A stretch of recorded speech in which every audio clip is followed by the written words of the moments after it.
bien, seguimos psicologiando. Agradecemos los mensajes que nos han enviado al 6450-64, que como habíamos prometido lo leemos directamente al aire.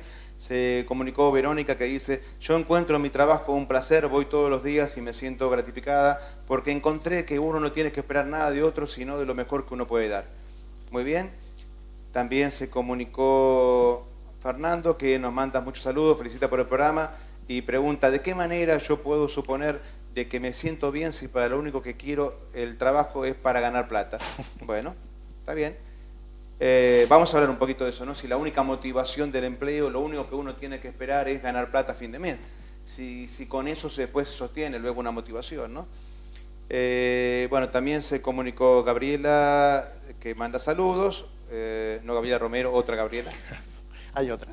Y finalmente también nos manda saludos Roberto, amigo justamente que también nos manda saludos, felicita por el programa. Muy bien, leemos los mensajes que salen a medida que van viniendo y bueno, pasamos justamente ahora sí a nuestra Gabriela, la que está con el micrófono en la mano lista para hablar. Bueno, escuchándolos un poquito en el bloque anterior, me entra esta duda, ¿no? Y esta curiosidad con respecto a estas personas que en la desesperación salen a buscar trabajo y de repente hasta mienten para poder obtener ese puesto de trabajo, ¿no? Esto que ustedes decían antes, ¿sabes? ¿Quién tiene la culpa? Entonces el empleador se equivoca, ¿dónde está la responsabilidad?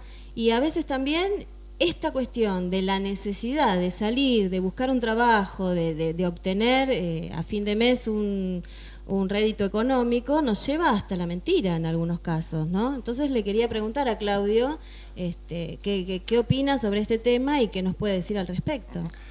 Bueno, en principio todos sabemos la importancia que tiene tener trabajo. Hoy lo que nos da inclusión de alguna forma en la sociedad es tener trabajo. Y por algo cuando uno se queda sin trabajo siente que perdió totalmente su pertenencia al mundo, digamos, ¿no? Que lo rodea. Con la implicancia que eso tiene, porque tiene, digamos, consecuencias familiares, sociales. La persona que no puede ingresar al mundo del trabajo muchas veces se piensa cuestionar si está capacitada o no, si le faltan herramientas o no. Es como que empieza, digamos, a actuar de esa manera. Con respecto a las personas que muchas veces por desesperación mienten en el proceso de selección, insisto con lo anterior, tiene que ver con una selección poco profesional. Porque la primera cuestión es, y nos pasa, yo dentro de mis competencias está la de ser selector, y me pasa que gente conocida por ahí pregunta si hay la posibilidad de acceder a algún trabajo y te dicen, ¿te puedo alcanzar el currículum y demás? Le digo, bueno, ¿y de qué buscas trabajo? De cualquier cosa. Entonces, ahí hay que hacer la primera, digamos, explicación. No existe el trabajo de cualquier cosa. Existe un trabajo, un perfil determinado. Entonces, creo que lo primero que habría que pensar es que la persona pueda determinar para qué está capacitada para trabajar y buscar y acceder a ese puesto para el que está preparado. Porque la persona que accede a un puesto para el que o está sobrecalificado o subcalificado, no dura demasiado tiempo en el lugar. Por ejemplo, ha pasado en la época de la crisis, cuando en 2001, 2002, 2003, que había, digamos, poca oferta laboral, que te encontrabas con empresarios que te decían, hice un negocio redondo, contraté a un ingeniero a un precio de un técnico. Entonces, tengo un ingeniero y le pago por un técnico. Pero la realidad es que el ingeniero es ingeniero. Por lo tanto, pretende, aunque no lo diga, una remuneración de ingeniero, con lo cual no deja de buscar trabajo. Y en la primera oportunidad que consiga trabajo de ingeniero, se va a ir. Entonces, tenemos un proceso de selección donde se invirtió tiempo, dinero, y además tengo que volver a empezar. Es decir, lo primero que yo diría es que la persona tiene que mirarse hacia adentro y decir, bueno, a ver, ¿cuáles son mis capacidades y qué es lo que yo puedo ofrecer al mercado laboral? Es como invertir, ¿no?, un poco la situación. No es qué es lo que el mercado laboral me da, sino qué puedo ofrecer yo al mercado laboral. Muy bien. Luciana. Antes de cerrar lo que decía, me parece que entonces acá volvemos a que la importancia está en las interrelaciones. Absolutamente. Entonces, o sea, más allá de lo que la empresa nos está ofreciendo, me parece que uno también es responsable de saber hasta dónde llegan sus capacidades. Entonces, la idea sería pensar qué hacemos nosotros cuando la juventud, los chicos egresan de las escuelas, qué herramientas les damos en este sentido, ¿no? Está bien. Sí. Bueno, justamente con el tema que se estaba hablando, yo coordino talleres de empleabilidad. Y este es un tema en donde nosotros capacitamos mucho a los jóvenes, por ejemplo en el área de Moreno, en buscar su perfil ocupacional. Estos chicos cuando uno le preguntan, y bueno, ¿cuáles son tus áreas de interés? Y no sé, te dice. Entonces, bueno, trabajábamos justamente esto. ¿Qué es un área de exterior? ¿Te gustaría trabajar, digamos, en el aire libre, dentro de una oficina, ser maquinista? ¿No? Buscar el perfil ocupacional. Y porque hay muchos que ponen, ante la desesperación, como decía Gaby, por el trabajo, en el momento de armar un currículum, empiezan a poner todas las experiencias laborales que tienen, pero no se adaptan al puesto determinado, y cuando dicen, suele pasar esto, ¿no? Y busco cualquier cosa, lo que me den, no importa lo que sea. Entonces, acotar un poquitito para uno también saber, ¿no? Y no enfrentarse en algo que nosotros nos compete en cuanto a la psicología, la frustración. No, yo hoy les explicaba esto justamente a los alumnos, de decirle, chicos, ustedes van a buscar un empleo y van sin un perfil ocupacional bien elaborado y bien, digamos, delimitado, ustedes se están enfrentando a esto, a la frustración, porque lo que llevan son debilidades, porque en el momento en donde un selector empieza a preguntar ciertas cosas, salen esto de decir, y bueno, a ver, pero ¿qué es lo que sabes? Y mira, y bueno, informática, no sé, bueno, ahí presento las debilidades más que mis potenciales. Entonces ahí es cuando uno dice, no hay trabajo para mí. En realidad sí hay trabajo. El tema es saber bien cómo ubicarme en un perfil, ¿no? Eso es, digamos, como para cerrar el debate de este bloque. Muy bien. ¿Daniel? No, me acordaba que los chicos de la escuela tenían unos avisos que McDonald's buscaba mozas, ¿no?, para atender allí. Y bueno, y como que uno puede llegar a la conclusión de que buscan un ambiente quizá parecido o semejante a la escuela, donde hay bastante sociabilidad en un ambiente de mucho público, pero yo me preguntaba, y también que también no exige mucha preparación técnica, ¿no?, estar en un McDonald's, y es lo primero que buscan los chicos que salen de la escuela. Y la pregunta que te hacía era, a partir, ¿no?, de esto, que cómo descubrir, ¿no?, luego con el tiempo, un trabajo que nos dé alegría y nos dé satisfacción.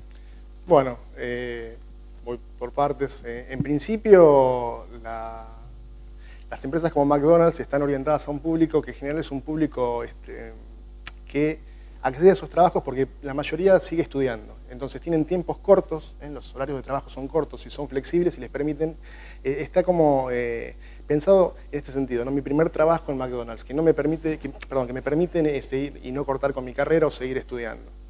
En cuanto al clima de sociabilidad, hoy tenemos un fenómeno interesante que tiene que ver con distintas generaciones que conviven dentro de una empresa.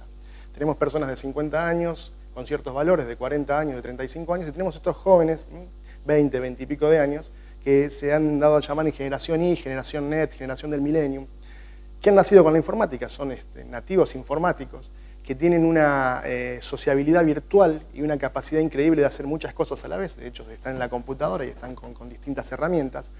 Y ese clima, de alguna forma, que vos decís, ese clima social, lo ven con agrado cuando lo encuentran en un lugar de trabajo. Por lo tanto, a la hora de elegir, privilegian la flexibilidad de los horarios y la posibilidad de estar en un ambiente agradable. Y eso como primer trabajo. En cuanto a cómo obtener un trabajo que me dé satisfacción, creo que tiene que ver con las motivaciones personales, más que con las motivaciones, con las necesidades personales de cada uno, ¿no? Hay un viejo trabajo, un viejo libro de Abraham Maslow que habla de las necesidades, y supongo que Gabriel lo debes conocer bien. Lo hemos comentado. Donde se dicen que las personas tenemos ciertas necesidades divididas en estratos y que solamente podemos ir superándolas a medida que vamos cumpliendo con las anteriores. Entonces, si las personas pueden identificar en qué estrato están, si en un principio lo que yo necesito es la sustentabilidad económica, bueno, esas serán, tal vez ese trabajo, creo que un mensaje decía, yo trabajo por la plata. Ahora, ¿hasta cuándo eso es sustentable? Porque una vez que, digamos, pagué, digamos, la cuota del LCD o la cuota de la Play 3, digamos, ¿hasta cuándo se va a sostener eso? Y de hecho, muchas veces preguntamos en los talleres cuántos de ustedes cambiarían de trabajo aún ganando menos, y hay mucha gente que levanta la mano y dice, yo me iría, porque no soporto el clima, porque no soporto la presión. O sea que lo económico tiene cierta importancia. Volviendo al tema de la satisfacción, insisto, habría que ver en qué estado está la persona para saber cuáles son las necesidades que tiene. Basándose en Maslow, justamente Herbert agrupaba justamente y decía que cuando uno solamente se motivaba para decir la subsistencia o la sola seguridad de tener un trabajo, con eso no se motivaba. No, y que necesitaba justamente superar lo que era la barrera de Maslow, ¿se acuerda que lo vimos aquí? Lo de la pirámide, en donde se relacionaba más con el hecho de la pertenencia, la autoestima, la autorrealización, lo trascendental, que con eso más sostiene uno en lo que es lo motivacional y no lo otro que lo mero subsistencia, lo meramente de higiénico. Es efímero, es efímero, es decir, muchas veces los empresarios cometen el error de que ante una digamos, algún reclamo, tratan de que con algún aumento salarial eso se cubra. Y dura un tiempo limitado. Llega un momento que eso se naturaliza y entonces, bueno, vuelven a aparecer ciertos indicios de que hay insatisfacción. Entonces, es mucho más profundo. Muy bien, vamos a ir a una breve pausa, luego de la cual seguiremos trabajando el tema. Estamos desarrollando las distintas tópicas, vamos a ver lo que era este estrés del trabajador, el burnout. Vamos a trabajar justamente, como siempre, la investigación que nos trae Kasparian con respecto a la etimología de la palabra y, como siempre, nuestra reflexión final sobre un cuento que hemos elegido a propósito de lo que es el esfuerzo. Como esto, como siempre, en Psicologiando, que luego de una pausa seguimos trabajando, como siempre, las ideas desde el punto de vista donde el empleo es necesario, pero ¿qué pasa cuando mi trabajo se vuelve una tortura? ¿Qué pasa cuando sufro mi trabajo? No se vayan, ya volvemos.